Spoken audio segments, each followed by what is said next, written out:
Sa? 10 minutes. Yan. Sabi. Tinanong ako kung ano eh. 10 minutes pa yung manok na in-order ko. Kung nagutom ako kasi, 2 oras ako mahigit naglakad. Gawa ng yung traffic dito matindi rin. Eh ano, parang pag nag-taxi ako, mahal talaga taxi dito kahit yung mayayaman, namamahalan ng taxi dito sa Riyadh. So, minabuti ko na lang maglakad para makatipid. Kasi starter pa lang ako, hindi pwede mag-inarte. Eh, hindi naman, may mga kamag-anak ako dito, pero syempre nakakahiya. Bakit ako lagi kang hihingi ng assistance sa kanila kasi may mga buhay din sila eh. Kumbaga, diba, nakakahiya. May sakit pa yung pinsan ko, alang abalahin mo yun. Saka, paano matututo kung diba, hihingi ako ng tulong. Lagi na lang. Eh, lahat na ng assistance binigay sa akin ng pinsan ko. Kuya Marlo, shoutout pala.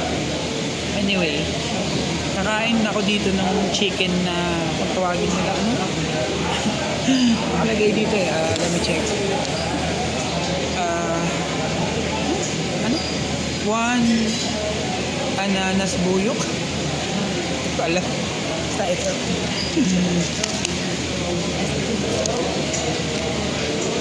Yung huling beses kasi kinain ko dito, manok. 4 na pirasong lalaki. Nilibre ako ng mga taga-church na kasama ko. Ngayon, titikman natin yung lasa na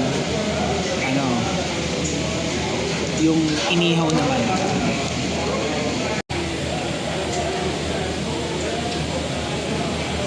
Ayun pala, broast ang tawag doon sa manok na in-order ko, yung inihaw. Solid to, guys. 22 SAR. Order din ako na. Wala, gutom na gutom talaga ako eh. Naaba na nilakad ko tapos ang kinain ko lang kanina sa opisina, nagtinapay lang ako. Hindi naman dahil sa nagtitipid. Talagang wala akong makainan dun yung pagkain. Hindi katulad sa atin dyan, bawat sulok may kainan. Eh, may kainan naman dun, kaso lang. Kumbaga, hindi ko trip yung pagkain. Kaya kape siya, katinapay na lang kahit yung nagkakape. Kape ako. Tignan natin, malapit na yung food. May complimentary fries pa sila kasi nag-aantay ko. Ayan. Pineapple juice ako. Sarap yan. Ito sa usawa na to medyo interesting siya kasi lasa siyang sausage. Para sa akin lasang may pagka-sausage siya. Mas maanghang siya ako hindi ako makain ng manghang. Iba ang anghang dito, yung anghang nawawala agad. Di katulad sa Pilipinas na may pinaglalaban. Talagang mag-i-stay sa bibig mo yung anghang. Ito hindi, nawawala agad. Sarap siya. By the way, yung pineapple juice nila dito, literal na pinya na blender. Ayan. Literal na pinya blender. Yung mga chunks. Sarap. Kain tayo guys. Hindi ako mahilig sa manghang, napapamaanghang ako. Kasi nawawala agad. Akala nyo nagbibiro ako, grabe pagkain. Masarap isaw-saw niya. Grabe pagkain dito. Price na ako, may price plus. So, ito yung pita bread nila. Nakikita nyo gano'ng kaliit yung kamay ko sa mga serving nila? Nakita nyo ba? Ang laki ng manok dito. Sabi nga ni Errol, unahin ko yung malaking parte. Ayaw muna tayo guys. Ini yan, kuha ang tinapay. Ay, kuha kang pita bread. Tinapay ito ulit. Pita. Sa'yo lang lahat yan. Manok. Kung saan mo gusto. Ayan. Ito, sausaw mo kung gusto. Sausawan.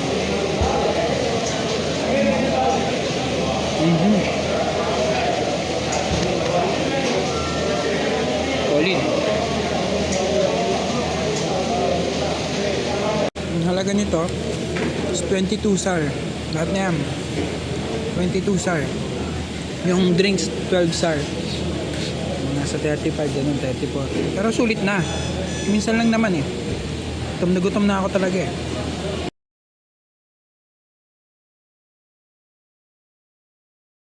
Sabi ko, yung manok dito napakalambot. Promise eh. Yan. Isayin ko lang. Sana, nalaglag na. Sobrang lambot kasi eh. Nalaglag. Sarap. Okay, sinashare ko lang para experience dito. Masaya dito. Pero syempre, mas masaya kung kumakain ka kasama may mahal mo sa buhay. Kaya magsusumikap ako para madala ko sila rito. Ang maganda talaga dito. Ibang iba sa Pinas. Bye guys. Dami na in-order ko. Take out pa. Ang bigat-bigat.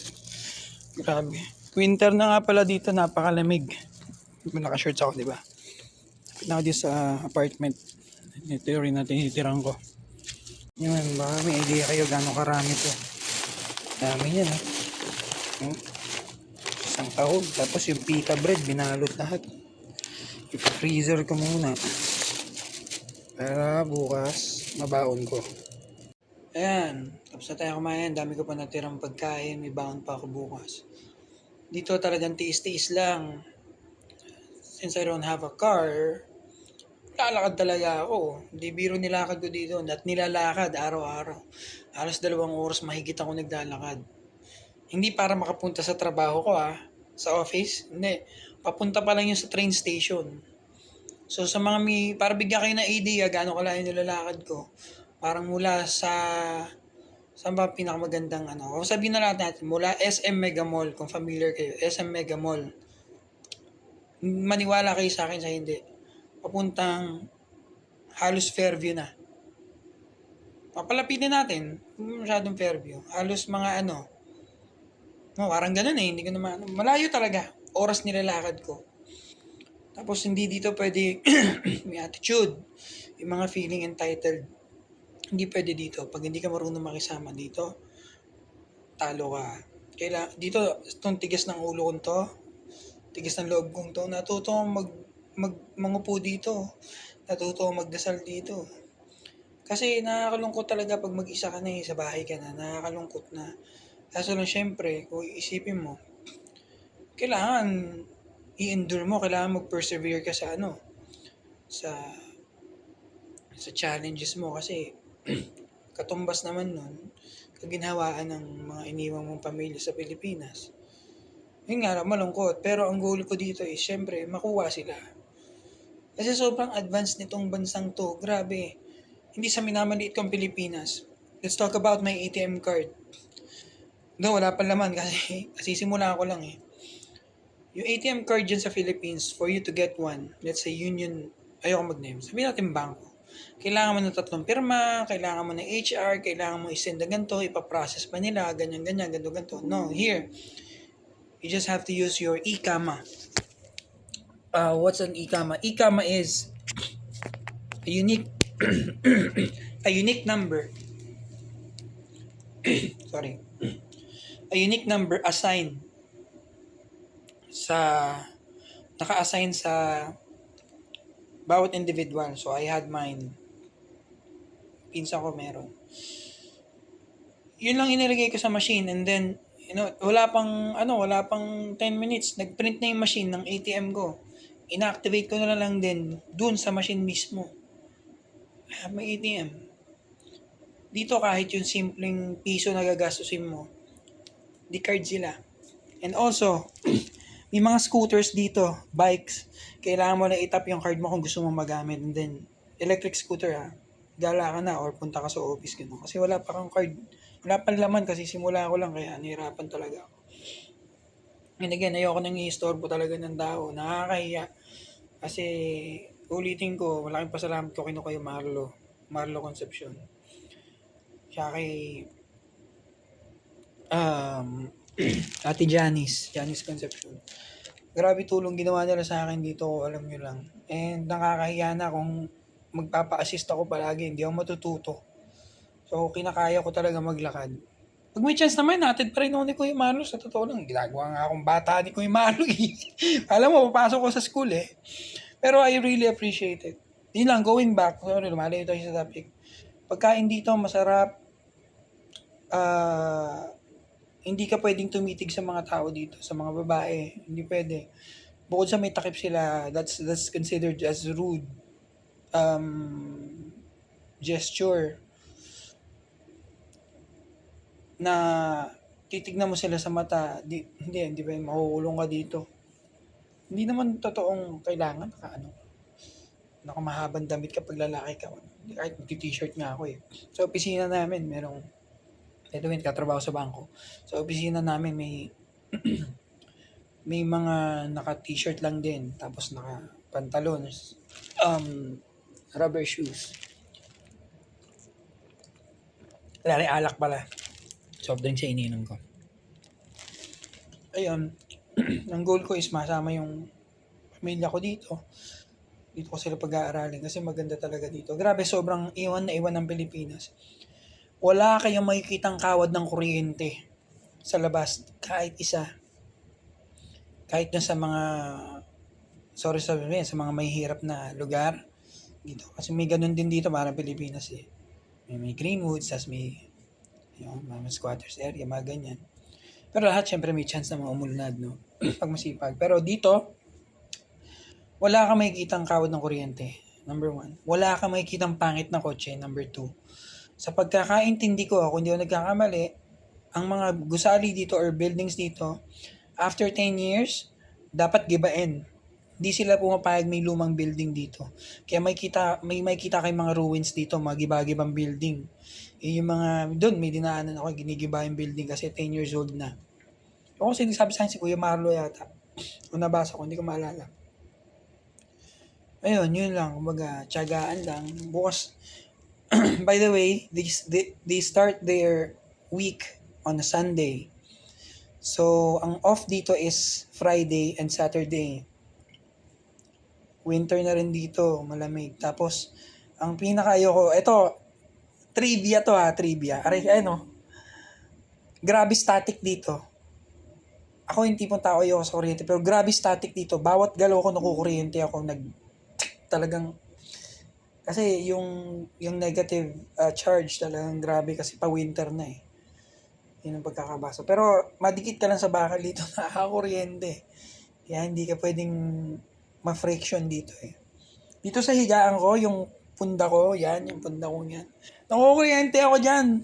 Kulit yan. Kulit yung punda na yan. Parang tumutunog ako dito. So, ayan, nag-humidifier ako. Kasi sobrang dry talaga dito sa lugar na to. Ang dry talaga. Hindi ka pagpapawisan.